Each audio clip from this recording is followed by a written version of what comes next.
प्रिय छात्रों, आपका अपना चैनल हिंदी बाय विजाज सर में स्वागत है। मेरे प्रिय छात्रों, आज हम कक्षा 12 हिंदी काव्य खंड में संकलित अध्याय पवन दूतिका के पदों की व्याख्या पढ़ेंगे। शीर्षक पवन दूतिका के कवि अयोध्या सिंह उपाध्याय हरिऔध जी हैं। आइए अब हम अध्याय की ओर बढ़ते हैं। पवन दूतिका संस्कृत साहित्य के मेघदूत, हंसदूत आदि की प्रणाली पर हरिऔध जी ने भी अपने प्रिय प्रवास में वियोगिनी राधा से पवन को दूती बनाकर कृष्ण के पास संदेश भिजवाया है। कवि द्वारा चित्रित राधा के विरह कातरा रूप से कहीं बढ़कर पर दुख कातरा स्वरूप विशेष द्रष्टव्य है। लोक सेविका राधा की उदार भावनाएं उनके चरित्र को नवीनता प्रदान करती है। बैठी खिन्ना एक दिवस वे गेह में थी अकेली, आके आंसू दृग युगल में थे धरा को भिगोते। आई धीरे इस सदन में पुष्प सद गंध को ले, प्रातः वाली सुपवन इसी काल वातायनों से। बैठी खिन्ना एक दिवस वे गेह में थी अकेली, आके आंसू दृगयुगल में थे धरा को भिगोते। कवि कहता है कि एक दिन राधा जी उदास खिन्न मन के साथ घर में अकेली बैठी हुई थी और उसकी दोनों आंखों से आंसू बहकर जमीन पर गिर रहे थे। आई धीरे इस सदन में पुष्प सदगंध को ले, प्रातः वाली सुपवन इसी काल वातायनों से। तभी प्रातःकालीन सुगंधित पवन रोशन दानों से होकर घर के अंदर प्रवेश करती है। संतापों को विपुल बढ़ता देख के दुखिता हो, धीरे बोली सदुख उससे श्रीमती राधिकायों। प्यारी प्रातः पवन इतना क्यों मुझे है सताती, क्या तू भी है कलुषित हुई काल की क्रूरता से। संतापों को विपुल बढ़ता देख के दुखिता हो, धीरे बोली सदुख उससे श्रीमती राधिकायों। किंतु इससे राधा का दुख और अधिक बढ़ गया। वह दुखी होकर पवन को जोर से फटकार लगाते हुए बोलती है, प्यारी प्रातः पवन इतना क्यों मुझे है सताती, क्या तू भी है कलुषित हुई काल की क्रूरता से। कि हे प्रातःकाली पवन, तू मुझे और क्यों सता रही हो, क्या तू भी समय की कठोरता से दूषित हो गई है। क्या तुझ पर भी समय की क्रूरता का प्रभाव पड़ गया है। कहने का अभिप्राय यह है कि दुखी राधा को सुगंधित पवन का झोंका और भी दुखी है। इसे वह पवन की क्रूरता मान रही है और पवन से पूछ रही है आखिर वह क्रूर क्यों हो गई है। मेरे प्यारे नवजलर से कंज से नेत्र वाले, जाके आए न मधुबन से और न भेजा संदेशा। मैं रो रो के प्रिय विरह से बावली हो रही हूँ, जाके मेरी सब दुख कथा शाम को तू सुना दे। मेरे प्यारे नवजलर से कंज से नेत्र वाले, जाके आए न मधुबन से और न भेजा संदेशा। पवन से अपनी विरह व्यथा बताती हुई राधा जी कहती हैं कि नवीन बादल से शोभायमान एवं कमल समान सुंदर नेत्रों वाले मेरे प्रियतम श्री कृष्ण ब्रज के इस वन मधुबन को छोड़कर जाने के पश्चात फिर यहाँ नहीं आए और न तो उन्होंने मेरे लिए कोई संदेशा ही भेजा। मैं रो रो के प्रिय विरह से बावली हो रही हूँ, जाके मेरी सब दुख कथा श्याम को तू सुना दे। उनसे बिछड़कर मेरी दशा अत्यंत दयनीय हो गई है। मैं रोते रोते पागल हो गई हूँ। अतः तुम जाकर मेरे इन दुखों से उन्हें अवगत कराना। ज्यों ही मेरा भवन तज तू अल्प आगे बढ़ेगी, शोभा वाली सुखद कितनी मंजू कुंजे मिलेगी। प्यारी छाया मृदुल स्वर से मोह लेगी तुझे वे, तो भी मेरा दुख लख वहां जान विश्राम लेना।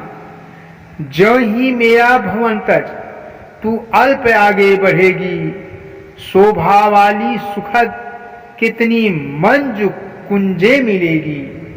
राधा पवन से रास्ते में आने वाले विभिन्न प्राकृतिक सौंदर्य से सचेत रहने के लिए कहती हुई आगे कहती है कि मेरे घर से कुछ ही दूर जाने के बाद तुम्हें अत्यंत मानो हारी और सुख प्रदान करने वाली कुंजे मिलेगी। प्यारी छाया मृदुल स्वर से मोह लेगी तुझे वे, तो भी मेरा दुख लख वहां जान विश्राम लेना। वहां की शीतल छाया और एवं जल प्रवाह व पंछियों के कलरव की मधुर ध्वनियां तुम्हें अपनी ओर आकर्षित करेगी, किंतु मेरे दुख को ध्यान में रखकर तुम वहां विश्राम न करने लगना। थोड़ा आगे सरसराव का धाम सतपुष्प वाला अच्छे अच्छे बहुद्रुम लतावान सौंदर्यशाली प्यारा विंदा विपिन मन को मुग्धकारी मिलेगा। आना जाना इस विपिन से मोह माना न होना। थोड़ा आगे सरसरव का धाम सतपुष्प वाला अच्छे अच्छे बहुद्रुम लतावान सौंदर्यशाली। राधा जी मथुरा जा रही पवन दूती से कहती है कि यहाँ से तनिक आगे जाने पर तुम्हें अत्यंत रमणीय स्थल मिलेगा। प्यारा विंदा विपिन मन को मुग्धकारी मिलेगा। आना जाना इस विपिन से मोह माना न होना। वृंदावन मिलेगा सैकड़ों पुष्पों वाले उस धाम में पक्षियों की मधुर ध्वनियां, तरह तरह के सुंदर वृक्ष और लताएं तुम्हें अपनी ओर आकर्षित करेगी, किंतु आने जाने के क्रम में तुम उस वन से मोहित मत होना। जाते जाते अगर पथ में क्लांत कोई दिखावे तो जाके सन्निकट उसकी क्लांतियों को मिटाना। धीरे धीरे परस करके गात उत्ताप खोना। सदगंधों से श्रमित जन को हर्षितोत्साह बनाना। जाते जाते अगर पथ में क्लांत कोई दिखावे तो जाके सन्निकट उसकी क्लांतियों को मिटाना। राधा दूती से आगे कहती है कि मार्ग में तुम्हें कोई थका हारा व्यक्ति मिल जाए तो तुम उसके पास चले जाना। धीरे धीरे परस करके गात उताप खोना। सदगंधों से श्रमित जन को हर्षितोत्साह बनाना। फिर धीरे धीरे उसके शरीर का स्पर्श कर उसके दुख संताप को मिटा देना। साथ ही उसको चारों ओर अपनी सुगंध बिखेर कर उस थके व्यक्ति को प्रफुल्लित कर देना। लज्जाशीला पथिक महिला जो कहीं दृष्टि आए, होने देना विकृत वासना, तो न तू सुंदरी को जो थोड़ी भी श्रमित्व हो गोद ले श्रांति खोना। होठों की और कमल मुख की मलान लाएं मिटाना।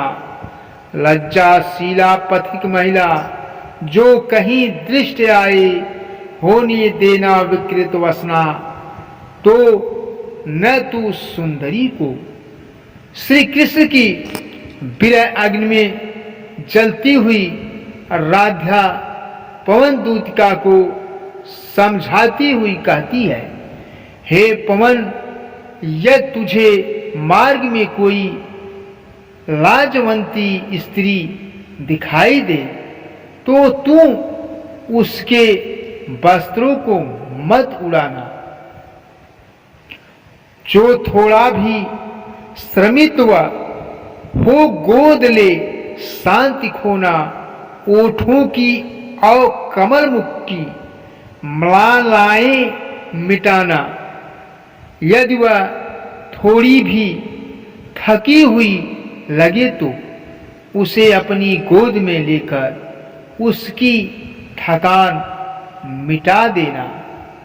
साथ ही उसके होठों और कमल सदृश दिखने वाले उसके मुख की मलिनता को हर लेना।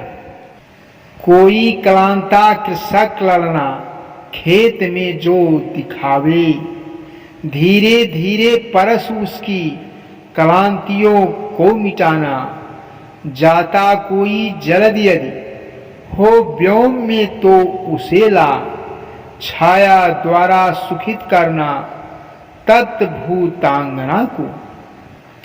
कोई क्लांता कृषक ललना खेत में जो दिखावे, धीरे धीरे परस उसकी क्लांतियों को मिटाना। राधिका जी कहती हैं, पवन से यह भी कहती है कि यदि तुम्हें मार्ग में खेत में काम करने वाली कोई थकी हुई स्त्री दिखे तो तुम धीरे धीरे उसके पास पहुंचकर अपने स्पर्श से उसकी थकान मिटा देना। जाता कोई जलद यदि हो व्योम में तो उसे ला, छाया द्वारा सुखित करना तत्भूतांगना को। साथ ही आकाश में बादल के दिखाई देने पर उसे पास लाकर उसकी छाया के द्वारा उस थकी हुई स्त्री को शीतलता प्रदान करना, उसे आराम पहुंचाना। जाते जाते पहुंच मथुरा धाम में उत्सुका हो, न्यारी शोभा वरनगर की देखना मुग्ध होना। तू होवेगी चकित लग के मेरु से मंदिरों को, आभा वाले कलश जिनके दूसरी अर्क से है। जाते जाते पहुंच मथुरा धाम में उत्सुका हो, न्यारी शोभावर नगर की देखना मुग्ध होना। श्री कृष्ण के पास पवन को भेजने के क्रम में राधा जी उससे कहती है कि मथुरा नगरी की शोभा अद्भुत है, वहां पहुंचकर तुम स्वयं ही उसकी सुंदरता को देखने के लिए लालायित हो जाओगी। तू होवेगी चकित लग के मेरु से मंदिरों को, आभा वाले कलश चिन्ह के दूसरे अर्क से है। किंतु ऐसे में तुम अपनी उत्सुकता पर रोक मत लगाना, अपित नगरी की अनुपम शोभा को देखकर उस पर मुग्ध होना। तुम सूर्य के समान चमकते हुए कलशों से युक्त सुमेर पर्वत जैसे ऊंचे ऊंचे भव्य मंदिरों को देख विस्मित रह जाओगे। देखे पूजा समय मथुरा, मंदिरों मध्य जाना, नाना वांधो मधुर स्वर की मुग्धता को बढ़ाना। कीवा लेके रुचिर तर के सद्कारी फलों को धीरे धीरे मधुर रव से मुग्ध हो बजाना। देखे पूजा समय मथुरा, मंदिरों मध्य जाना, नाना वांधो मधुर स्वर की मुग्धता को बढ़ाना। राधा पवन से कहती है कि जब मथुरा के मंदिरों में पूजा अर्चना की जा रही हो, उस समय तुम वहां जाकर वहां बज रहे वाद्य यंत्रों की आवाज में आवाज मिलाकर उनकी मधुरता को और बढ़ाना। कीवा लेके रुचि तर के सद्कारी फलों को धीरे धीरे मधुर रव से मुग्ध हो बजाना। अन्यथा अपनी रुचि से किसी वृक्ष के सद्रूपी फलों के स्वरों को सुनकर मुग्ध हो अपने मधुर स्वर से उनका साथ देना। तू देखेगी जलद तन को, जा वहीं तदगता हो, होंगे लोने नयन उनके ज्योत उत्कीर्णकारी। मुद्रा होगी वर बदन की, मूर्ति सी सौम्यता की। सीधे साधे वचन उनके सिक्त होंगे सुधा से। तू देखेगी जलद तन को, जा वहीं तदगता हो, होंगे लोने नयन उनके ज्योति उत्कीर्णकारी। राधा पवन से कहती है कि मथुरा जाने पर तुम बादलों जैसे श्याम वर्ण वाले कृष्ण को उन्हीं में तल्लीन होकर देखेगी। उनकी सुंदर आंखों से प्रकाश निकल रहा होगा। मुद्रा होगी वर बदन की, मूर्ति सी सौम्यता की। सीधे साधे वचन उनके सिक्त होएंगे सुधा से। उनके सुंदर सौम्य मुख को देख ऐसा प्रतीत होगा जैसे वह कोई मनोहर सौम्य मूर्ति हो। तुम्हें उनके बोले हुए शब्द अमृत से सींचे हुए सा प्रतीत होंगे।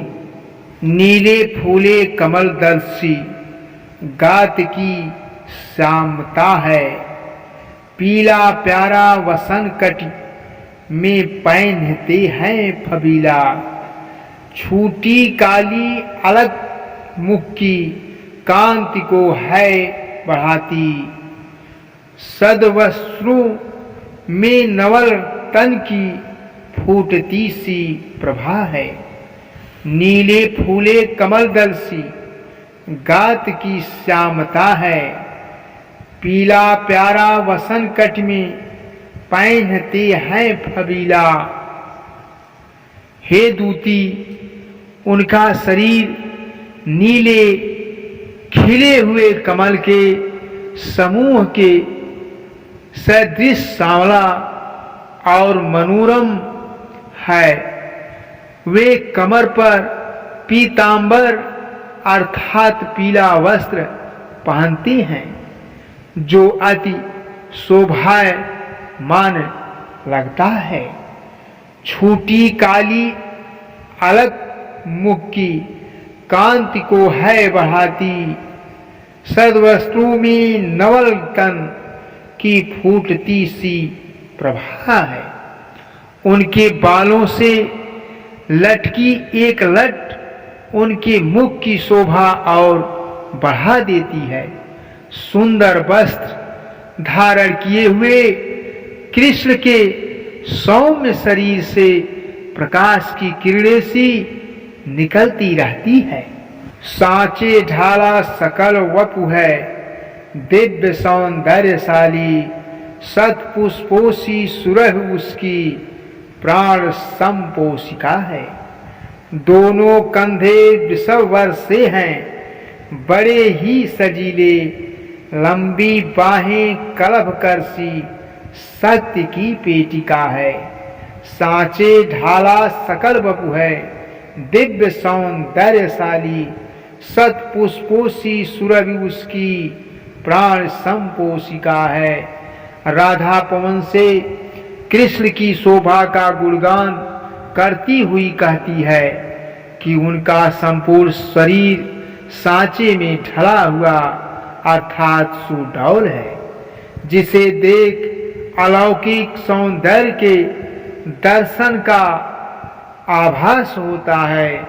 उनके शरीर से निकलने वाली सुगंधित पुष्पों के सदृश सुगंध प्राणों का पोषण करने वाली अर्थात मन को आह्लादित कर देने वाली है। दोनों कंधे वृषभ से हैं, बड़े ही सजीले, लंबी बाहें कलभ करसी सत्य की पेटिका है। उनके कंधों को देखने से ऐसा प्रतीत होता है जैसे वे उत्तम कोट के सांड के कंधे हों। यहाँ कहने का भाव यह है कि श्री कृष्ण के कंधे अति बलिष्ठ हैं। राधा आगे कहती है कि कृष्ण की भुजाएं हाथी की सूंड के सदृश बल की पिटारी अर्थात अति शक्तिशाली है। इसके आगे का अब हम दूसरे भाग में पढ़ेंगे। जय हिंद, जय भारत।